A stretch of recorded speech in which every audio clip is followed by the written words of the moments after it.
Alors bonjour à tous. Dans cette vidéo, je voudrais faire simplement, une vidéo qui va tenter d'aborder les preuves que l'astrologie existe et que c'est une science. C'est pas une science dure au même titre que les sciences dures qu'on connaît dans les universités, mais c'est une science plus de l'expérience humaine basique en quelque sorte.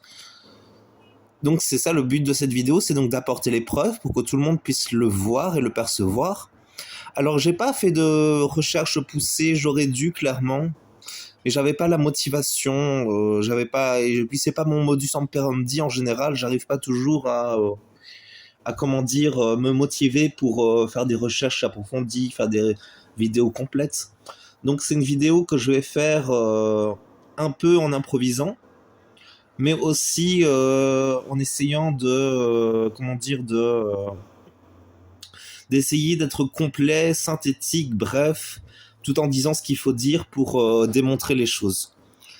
Alors, donc voilà, et donc je vous propose donc maintenant d'entrer dans le vif du sujet. Et donc le vif du sujet, c'est tout simplement de prouver que l'astrologie est vraie, et pour cela, on va passer par quelques étapes simples. D'abord, on va prouver pourquoi l'astrologie est vraie en passant par les preuves. Je vais d'abord donner les preuves. Ensuite, je vais débunker ce qui se dit généralement chez les gens. Alors, les preuves. Déjà, il faut quand même le reconnaître, la majorité des gens, d'une manière plus ou moins inconsciente, détectent en eux-mêmes déjà que l'astrologie est réelle. Simplement, c'est pas pleinement conscientisé. Déjà parce qu'on vit dans un monde où accéder à la lumière n'est pas évident parce que la vie fonctionne selon l'ombre plus que selon la lumière.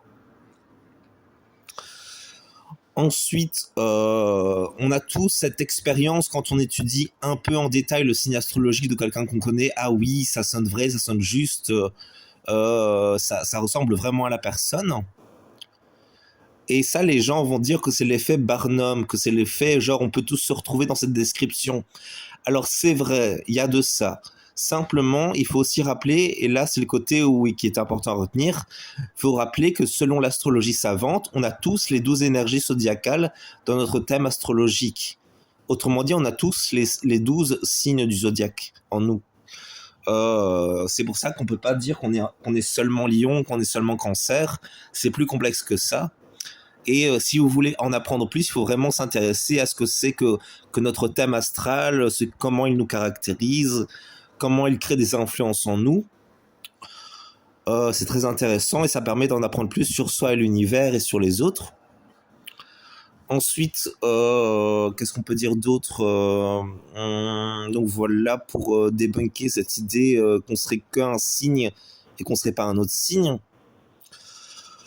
Ensuite, qu'est-ce qu'il y a d'autre comme idée? Il y a cette idée de rechercher une influence des astres envers la vie sur Terre et de dire ah mais on ne la constate pas scientifiquement. C'est vrai, mais il faut rappeler que l'astrologie n'a pas vocation à prédire et à créer quelque chose de certain qui arrivera sur Terre. C'est plus de l'ordre d'influence subtile. Vous voyez, c'est très subtil, c'est discret. Ça peut influencer, ça potentialise des choses, mais ça n'est pas quelque chose de certain. On ne peut pas prédire avec certitude que parce que Saturne sera en bélier, que telle chose va arriver. Au contraire, parce que nous avons aussi le libre arbitre. Donc voilà. Ensuite, qu'est-ce qu'on peut dire d'autre je réfléchis. Donc je vais développer le fait qu'il est intéressant de s'intéresser à l'astrologie pour accéder aux preuves. Tout simplement parce que la majorité des gens ont une connaissance déjà pas assez développée et pas assez profonde et pas assez grande pour pouvoir accéder à la connaissance que l'astrologie est réelle et est vraie, est une science, de l'expérience en tout cas. Ou après il y a des gens ils vont s'intéresser à l'astrologie de façon symbolique. Ça veut dire que l'astrologie ne sera pas quelque chose qui sera pris au sérieux, mais ce sera quelque chose qui sera pris de manière symbolique pour s'intéresser et se connaître soi-même.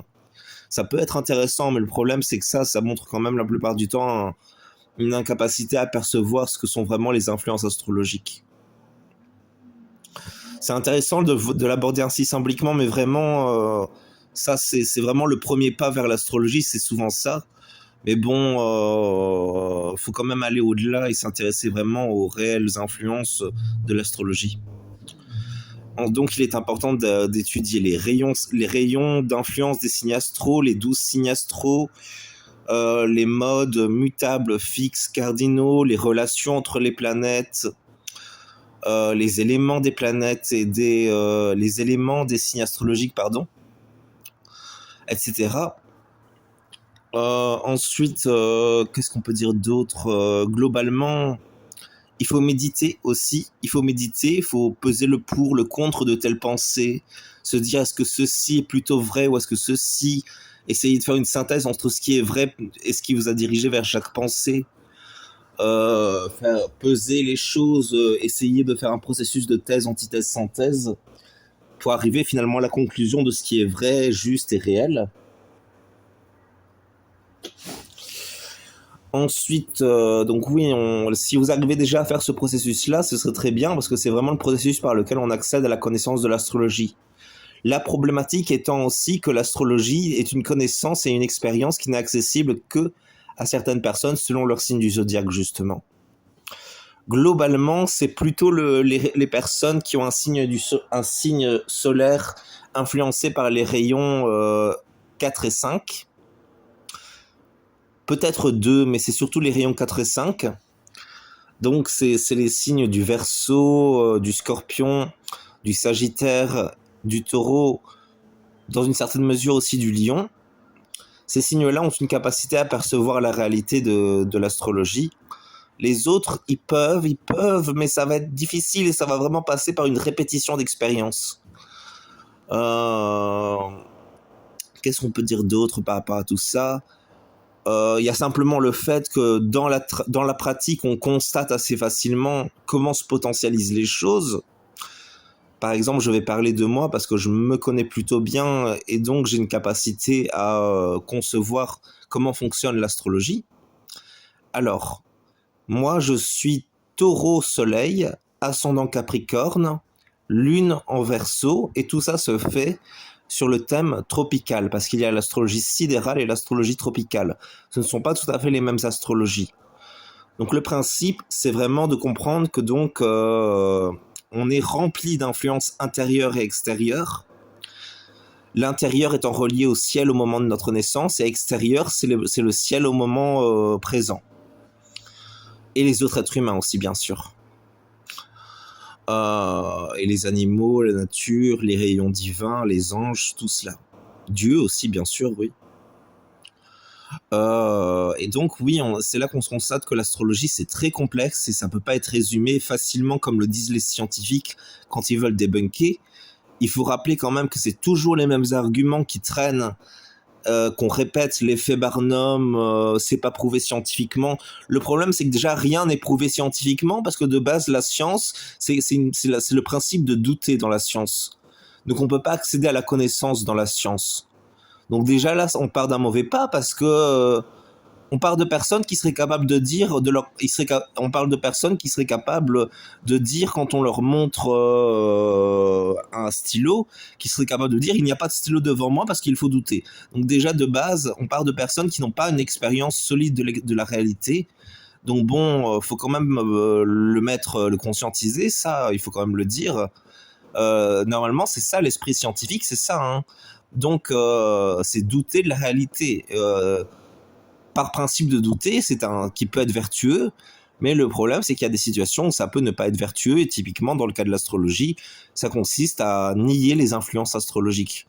Alors, il faut savoir qu'il y a des gens, ils ne vibralisent tellement pas leur signe astrologique, leur thème astral, que du coup, ils ne manifestent pas leurs influences astrologiques. Donc, c'est comme ça qu'on se retrouve avec des gens qui, typiquement, ne paraissent pas leur signe, alors que pourtant, ils ont bel et bien un thème astral. Voilà, j'ai l'impression que je pourrais dire d'autres choses. De manière générale, on peut s'intéresser à l'astrologie par différents aspects. Par exemple, pour dire, il faut aussi aller au-delà quand on s'intéresse à l'astrologie, il faut aller au-delà de simplement limiter tel signe, telle caractéristique. C'est pas aussi simple. En réalité, il faut comprendre les éléments cruciaux déterminants de chaque signe pour comprendre comment il potentialise les choses. Donc, en quelque sorte, c'est pour ça qu'on ne peut pas dire clairement qu'un Capricorne sera capricieux, que qu'un Poisson sera toujours sensible, qu'un Verseau sera toujours individualiste. Alors, dans l'idée principale, c'est un peu vrai, et ça s'exprime souvent ainsi. Mais dans l'idée centrale des choses, c'est juste une influence qui a tendance à potentialiser les choses ainsi. Alors qu'au fond des choses, ça n'est pas ainsi. Donc voilà pour ce que je voulais vous dire aujourd'hui. J'espère que ça vous a intéressé. Donc c'était l'essentiel de ce que je voulais vous dire par rapport à l'astrologie. J'ai conscience que ça n'a pas encore valeur de preuve parce que malheureusement la plupart des gens n'ont pas fait l'expérience du sensible et du percevable concernant l'astrologie. Mais je vous invite à méditer sur tout ce que j'ai dit. Je vous invite aussi à essayer d'être clairvoyant. Parce qu'à un moment, il faut quand même être clairvoyant pour connaître les choses. Voilà. Merci de m'avoir suivi. Merci d'avoir suivi la vidéo jusqu'à la fin. Et je vous souhaite une bonne journée. Au revoir. Et peut-être une prochaine fois sur la chaîne. Et si vous voulez que je traite un autre sujet de vidéo, dites-le moi en commentaire. Ça me rendrait très heureux. Et je serai très heureux d'en parler. Merci.